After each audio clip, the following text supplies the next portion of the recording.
To smart classes SSVIC वेलवाका जी।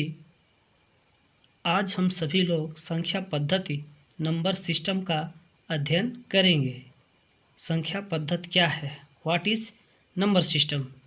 सबसे पहले हम ये जानेंगे तो संख्याओं को लिखने एवं उनके नामकरण के सुव्यवस्थित नियमों को संख्या पद्धति कहते हैं।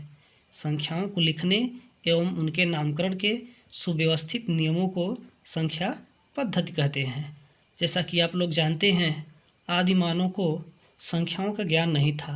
वह गणना में विभिन्न प्रकार के वस्तुओं को प्रतीक के रूप में लेकर के गणना किया करता था, लेकिन जैसे जैसे ही उसकी बुद्धि विवेक बढ़ती गई तो वह अपने लिए संख्याओं का खोज करना शुरू कर दिया। और सबसे पहले संख्याओं के खोज में प्राकृतिक संख्या का जन्म हुआ। Natural number, what is natural number.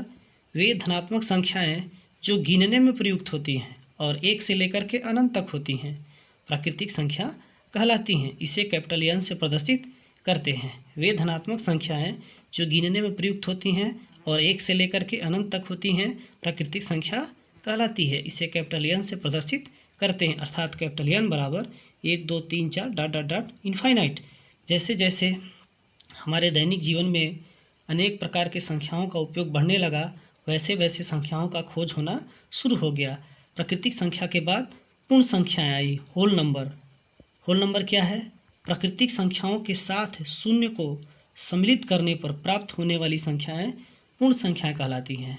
जब नेचुरल नंबर में 0 को रख दिया गया तो वे कुल संख्याएं जो बनी वे संख्याएं पूर्ण संख्याएं कहलाईं। इसे W से प्रदर्शित करते हैं। W बराबर 0 1 2 3 dot dot dot dot dot infinite. जैसे जैसे आगे जाने के बाद ऋणात्मक संख्याएं आईं तो उनको रखने के लिए भी एक संख्या पद्धति की ज़रूरत पड़ी और तब एक नया संख्या पद्धति का उद्भव हुआ, वह है पूर्णांक संख्याएं, integer numbers. What is integer numbers. तो धनात्मक प्राकृतिक संख्या शून्य तथा ऋणात्मक प्राकृतिक संख्या के संग्रह को पूर्णांक संख्याएं कहते हैं। धनात्मक प्राकृतिक संख्या शून्य तथा ऋणात्मक प्राकृतिक संख्या के संग्रह को पूर्णांक संख्याएं कहते हैं। इसे कैपिटल Z या I से प्रदर्शित करते हैं। Z बराबर -1 -2 -3 dot dot dot infinite, 0 1 2 3 dot dot dot dot infinite. इसके बाद पूर्ण संख्या के बाद हमारे दैनिक जीवन में भिन्नात्मक संख्याएं आईं, बटे की संख्याएं आईं, तो इन्हें रखने के लिए एक नए संख्या पद्धति की आवश्यकता पड़ी। वह संख्या पद्धति क्या है? परिमेय संख्या, रेशनल नंबर। परिमेय संख्या क्या है? रेशनल नंबर क्या है? तो वे संख्याएं जिन्हें P/Q या A/B के रूप में लिखा जा सकता है, जहां Q not equal to 0, B not equal to 0 तथा PQAV पूर्णांक संख्याएं हैं, परिमेय संख्याएं कहलाती हैं। इसे कैपिटल R अथवा कैपिटल Q से प्रदर्शित किया जाता है। परिमेय संख्याएं क्या है? वे संख्याएं जिन्हें P/Q के रूप में लिखा जा सकता है, लेकिन Q 0 नहीं होना चाहिए, अर्थात हर का मान 0 नहीं होना चाहिए, अंश 0 हो सकता है। R बराबर -1/2, 3/4, 22/7। परिमेय संख्या के बाद हमारे दैनिक जीवन में और भी संख्याओं का उद्भव हुआ और वह संख्या पद्धति आई अपरिमेय संख्या, irrational number. What is irrational number.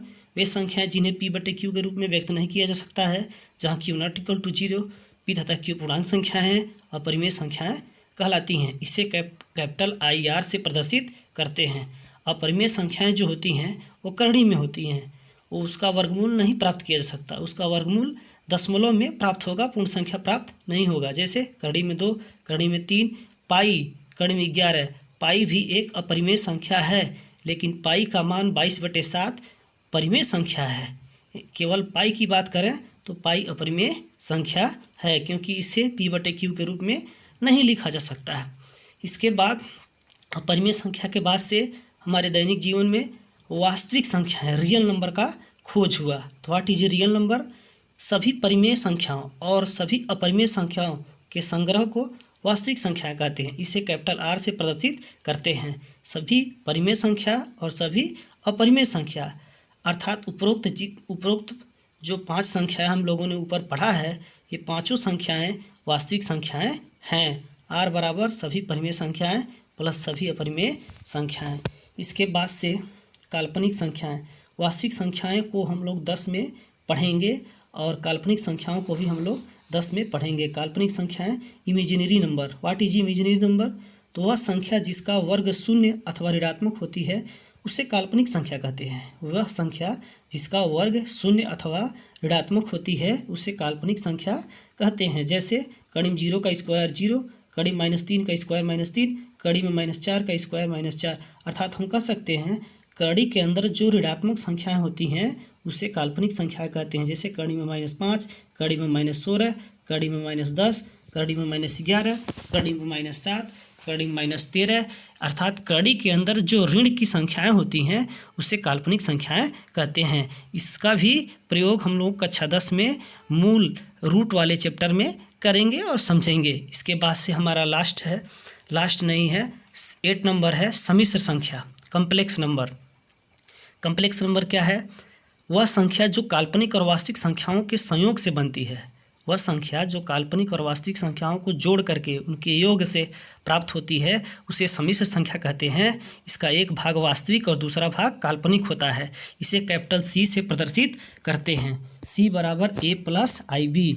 इसे 5 + 6i 2 + 3i के रूप में समझ सकते हैं, जहाँ A वास्तविक होगा और B काल्पनिक भाग होगा। I क्या है? काल्पनिक इकाई है। तो सम्मिश्र संख्या क्या होता है?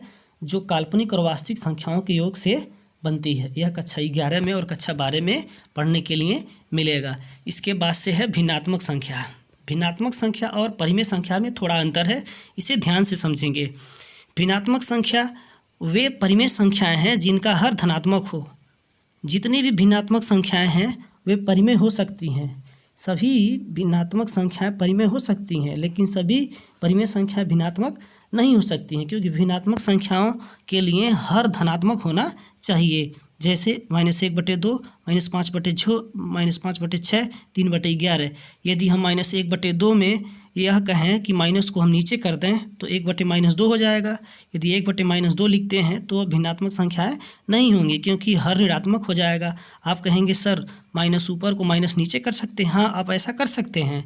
तो उस दशा में वह परिमेय संख्या हो जाएगा, भिन्नात्मक संख्या नहीं होगा। -5/6 को आप 5/-6 लिख सकते हैं, माइनस ऊपर नीचे गुणा करके। तो 5/-6 जैसे ही आप करेंगे तो यह परिमेय संख्या हो जाएगा, भिन्नात्मक संख्या नहीं होगा। भिन्नात्मक संख्या होने के लिए हर को धनात्मक होना जरूरी है। इस तरह से ये सभी संख्याओं का समूह हम लोगों ने जाना और सीखा। आप सभी लोग इसे ध्यान से समझेंगे। आगे नेक्स्ट वीडियो में नए टॉपिक के साथ हम लोग मिलते हैं। धन्यवाद।